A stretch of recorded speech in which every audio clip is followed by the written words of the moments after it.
Տեսնենք էլ ինչու է ձեր պահապան հրեշտակը Արարիչը ձեզ թողել հեռացել գաղտնիքի դա պետք չի իմանաս հետաքրքիր էր, որովհետև դու գաղտնի կապի մեջ ես եղել ամուսնացած տղամարդու հետ, սա կնոջ համար եռյակում հարաբերություններում սիրուհու մասին է այստեղ խոսքը, այո, տեսնում եք, ում հետ ունեցել եք գրքոտ կապ։ Միգուցե նաև իսկ տղամարդկանց համար այստեղ հնարավոր է դուք բավականին շատ կանանց եք խաբել, շատ կանանց հետ եք հանդիպել, գաղտնի հանդիպելով և շատ կանանց ցավացրել եք։ Դրա հետ էլ կապ ունի էյլ ինչու կատաստրոֆայի քարտն է դուրս եկել և այստեղ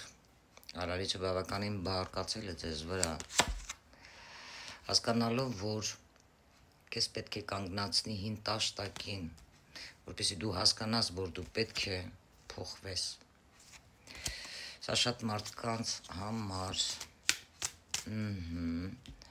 իսկ ինչ կարող ես անել, որ իրավիճակը փոխես, քանի որ խախտել ես տիեզերքի օրենքները։ Դու պետք է մաքուր լինես, քո խիղճը պետք է նախ մաքուր լինի քո հանդեպ, տեսնում ես, եթե խնդրես կտրվի, քո սխալները հասկանաս, ներողություն խնդրես, հնարավոր է լսեն քեզ, վերին ուժերը, տեսնենք, էլ ինչ կարող ես դու անել, որպեսզի Արարիչը ոչ թե քեզ թողի հեռանա, թողնի անպաշտպան, այլ օգնի քեզ։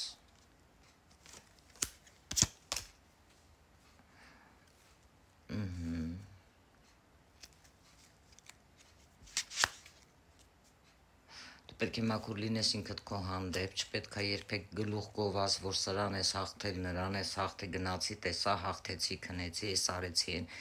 սրան սենց ասեցի, նրան նենց ասեցի, պետք է մաքուր լինես, մաքուր քարտ է, տեսնում ես, որ նաև քո սուրբ հոգիները, պահապան հրեշտակները քեզ ազդանշան տան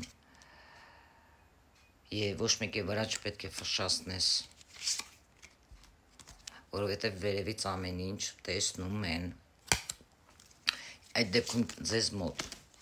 ինչ կարող է փոխվել, եկեք հարցնենք, այդ դեպքում քեզ մոտ ինչ կարող է փոխվել, տեսնում ես,